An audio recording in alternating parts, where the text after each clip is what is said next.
Today we're transforming thrift finds into stunning decor. Welcome to the Chic Show. I'm so excited to be co-hosting today's playlist, Birds, Bees, and Butterflies, with the ladies from Up All Night DIY and Shabby Meets Bling. Be sure and check out their channels in the description box along with the playlist. Now let's get to crafting.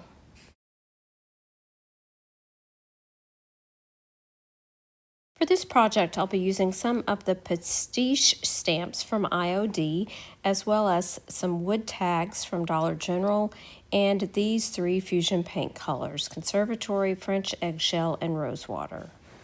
I created my own gift bags, and to start with, I put a piece of wood, you could use a piece of cardboard or anything like that, inside the bag, just so I had something hard to stamp on, and also so that it wouldn't bleed through the other side.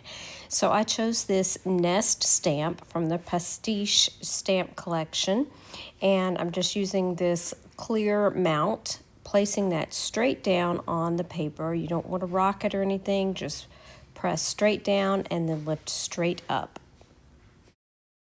Painted one tag in Rosewater, and I added this cute little bird to the tag so that it would go along with this particular gift bag.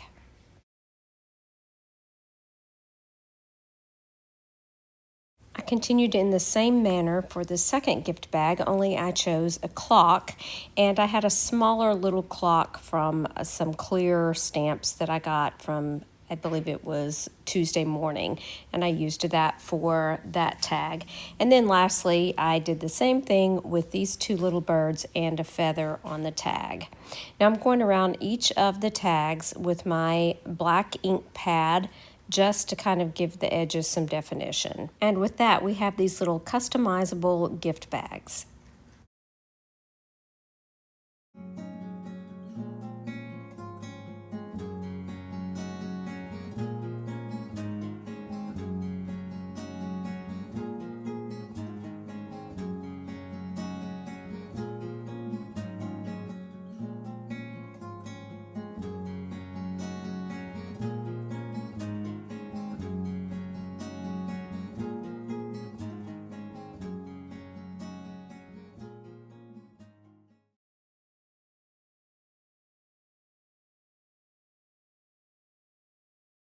This little box is from Dollar Tree, and I'm going to be painting on the top, which is actually the bottom of the box, but it's going to be the top of our project, with Waverly chalk paint in Snow White.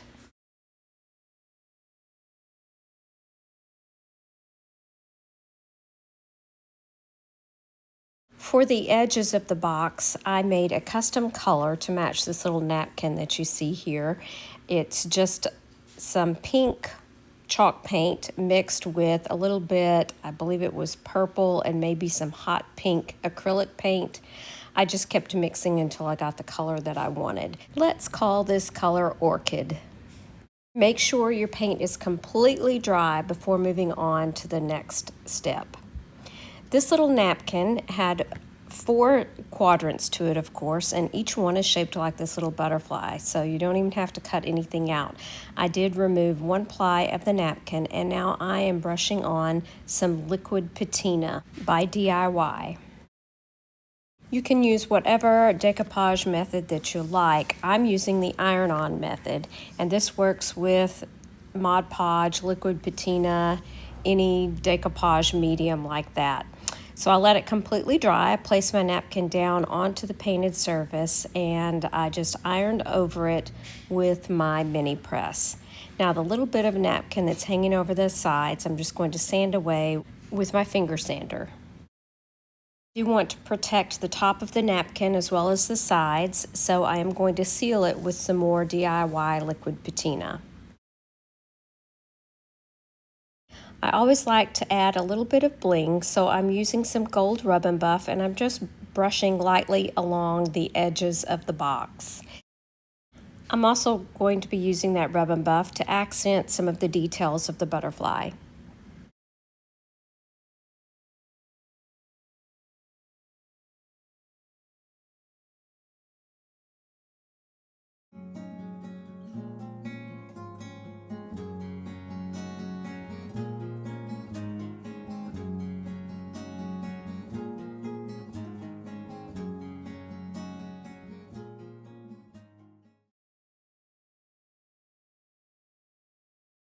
project number 3, I used the IOD cloches mold, and I apologize I don't have footage of this. I had already poured my resin and had these just sitting aside. I also used some decoupage paper from Sonnet's Maker's Box, and I decoupaged that onto the back of the cloche. Now I'm going to be painting over the back of the decoupage paper with white chalk paint by Waverly in Snow White.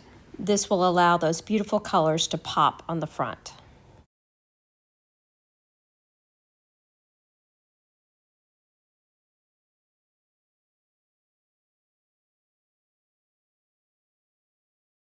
Now I want to add some details to the cloche. I'm using Waverly chalk paint in moss, and I'm just going to be painting over all of those little bars of the cloche.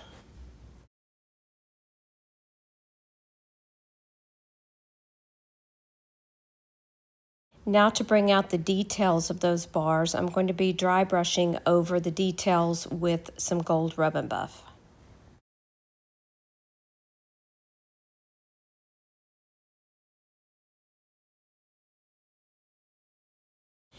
This would make a lovely ornament, but we're going to be making some artwork with it instead. This is a box frame that I got on clearance at Hobby Lobby, or I may have gotten it at the Goodwill bins. But I'm going to be leaving the wood details on the front, but I am going to be painting that center part with some Waverly chalk paint and plaster. Once that has been painted, I'm placing the cloche down, and I'm going to be using these little stamps to stamp on Happy Spring in French. I must not have poured my resin deep enough because I did have a little space between the back of the cloche and the actual wood frame. So I'm placing this little scrap wood piece, and I'm going to fill in the gap with that using some clear Gorilla Glue. You do want this glue to sit overnight before you try to stand it up or move it.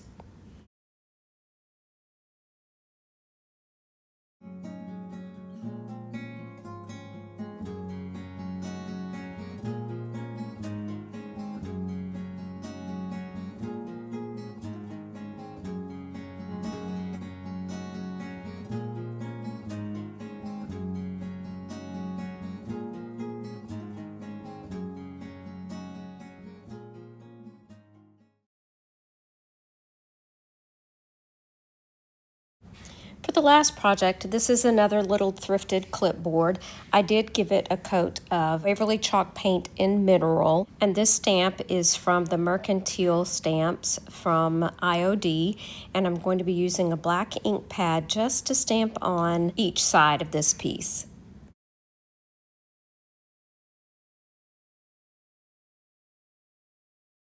For the center, I'm going to be using one of Chalk Couture's transfers. So I'm just going to lay this down where I want it, and then I'm using some black chalk paste. Now, I have used chalk paint as well. It seems to work fine for me.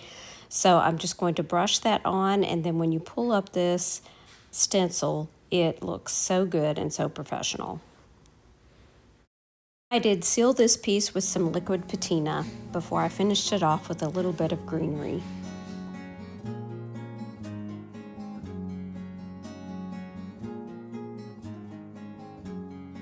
I hope you've enjoyed these projects today using bees, birds, and butterflies. I would love to know which one is your favorite.